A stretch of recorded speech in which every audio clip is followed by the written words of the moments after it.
Hai semua, Parlemen Malaysia sangat iri hati terhadap Indonesia karena melihat kenyataan bahwa sebagian besar investor asing di negara mereka tidak menunjukkan komitmen dalam mendukung produk-produk lokal Malaysia.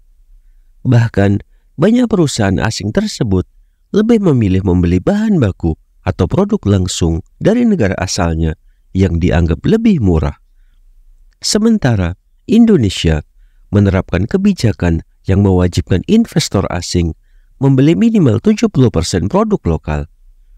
Kebijakan ini dinilai sangat efektif dalam memajukan industri kecil dan menengah atau IKM di Indonesia, sesuatu yang belum mampu diwujudkan di Malaysia.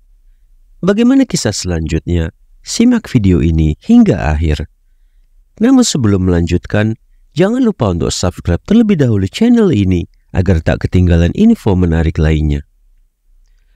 Kegelisahan ini semakin kompleks ketika proyek-proyek besar di Malaysia yang dimenangkan kontraktor asing cenderung hanya menggunakan bahan baku impor.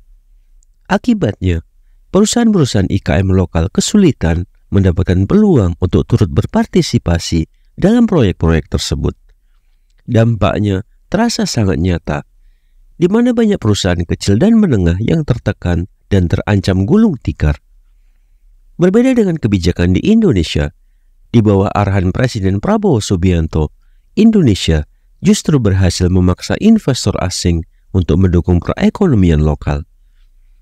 Indonesia, di bawah pemerintahan Prabowo, memang menekankan pentingnya kemandirian ekonomi. Salah satunya dengan menerapkan kebijakan tingkat komponen dalam negeri atau TKDN. Kebijakan ini mewajibkan perusahaan asing untuk memenuhi kandungan lokal minimal 40%. Sebagai contoh, produk Apple iPhone 16 dilarang masuk ke Indonesia karena tidak memenuhi persyaratan ini. Langkah ini menunjukkan keberanian Indonesia dalam mengutamakan kepentingan nasional dan memberikan pesan tegas bahwa perusahaan asing harus berkontribusi nyata bagi ekonomi lokal. Apple pun tidak tinggal diam.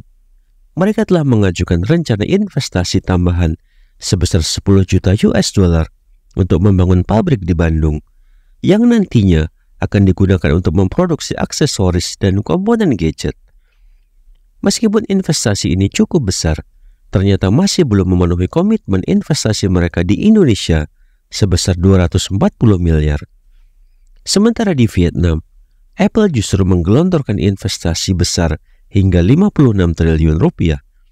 Ketimpangan ini menunjukkan bahwa Apple perlu meningkatkan komitmennya di Indonesia agar dapat terus beroperasi dan mendistribusikan produk mereka di tanah air.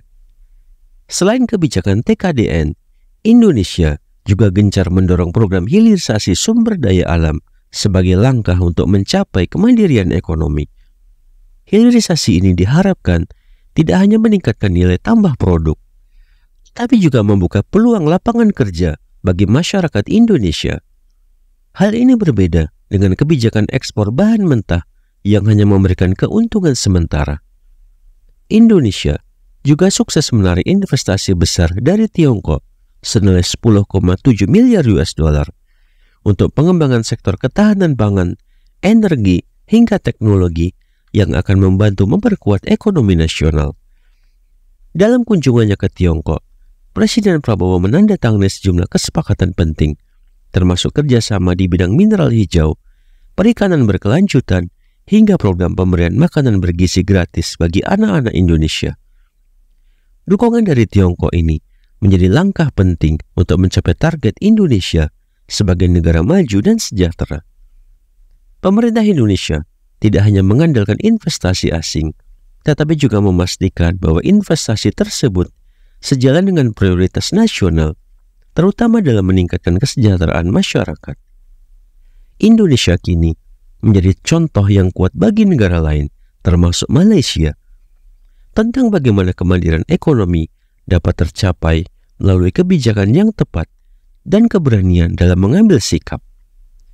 Semangat ini akan membawa Indonesia menuju impian besar menjadi salah satu dari 10 negara ekonomi terbesar di dunia dalam kurun waktu 12 tahun ke depan. Keberhasilan ini menunjukkan bahwa dengan keberanian dan strategi yang matang, Indonesia siap bersaing di panggung internasional sebagai negara yang mandiri dan berdaya saing tinggi. Bagaimana menurut pendapat Anda? Silahkan tuliskan di kolom komentar dan jangan lupa untuk like dan share video ini jika bermanfaat. Sampai jumpa di video menarik selanjutnya.